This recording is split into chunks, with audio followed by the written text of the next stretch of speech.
Hi everyone, it's been a little while. I've been relatively quiet here because I've been working on some background projects which aren't quite ready to announce or release yet, but hopefully this month I'll be able to do so.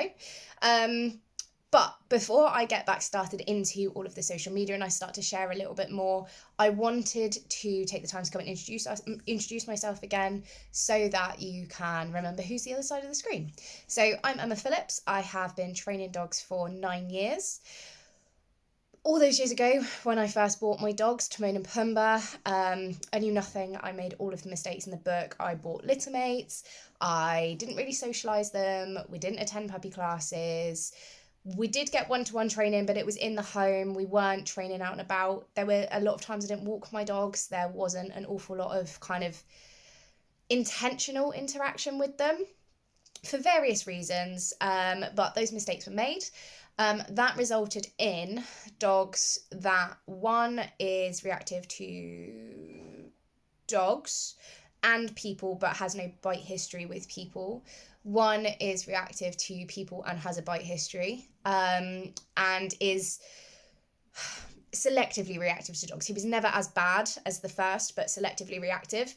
On top of that, I dealt with separation anxiety, resource guarding, recall, loose lead, jumping up, counter surfing, pretty much any book that discusses dog behavior. I'll have ticked some of them off, all of them off in one respect or another.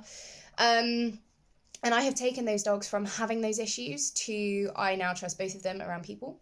I now trust both of them around dogs within reason for the most part. And their recall is functional. They're both allowed off lead in public in various places. It's not perfect, but it's so much better than it was. Lucid walking, no longer an issue.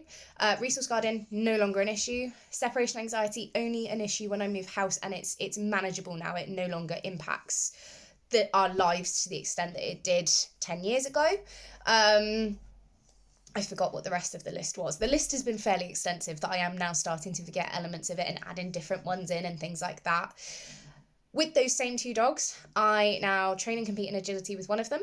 I train and compete in obedience with the other.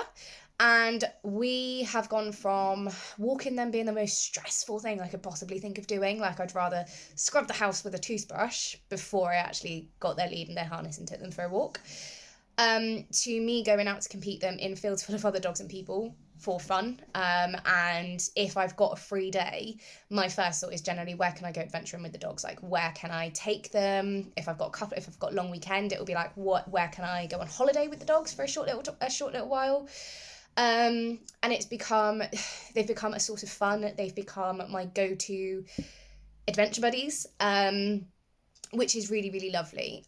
So we've addressed all of the problems that we did have previously, and now they crop up once a week, if that, as problems, and we are enjoying our lives together. I have since added Sonic to the team. Sonic is a 18-month-old Australian Shepherd, and she is an absolute bundle of joy and sunshine, and my goals with her, at the moment there's nothing behavioural. Hopefully it will stay that way. But even if it does, I am ready and capable to deal with it now, whereas I wasn't necessarily with the terriers. They've been a trial or learning by fire. Sonic is she's in training for obedience, but I'm not competing her at the moment because I worry that she will win Pumbaa out of classes that I've been working very hard to win Pumbaa out of, and I don't want her to steal his thunder. And agility, she is allowed to start competing this month, which is incredibly exciting. So I am getting ready to get her Kennel Club agility career started, and that's what I'm focusing on this winter with her. So that's us, that's my household. There is Alice and her dogs. She will be doing an intro post at some point. And that's who's behind the screen. That's why we do what we do. That's why we're focusing on what we focus on. It's why this business is dedicated towards helping people who struggle with their dogs, be like on a daily basis, be that they pull so much that walking is not fun for you, or be that they might bite someone out of the house and that is not fun for you.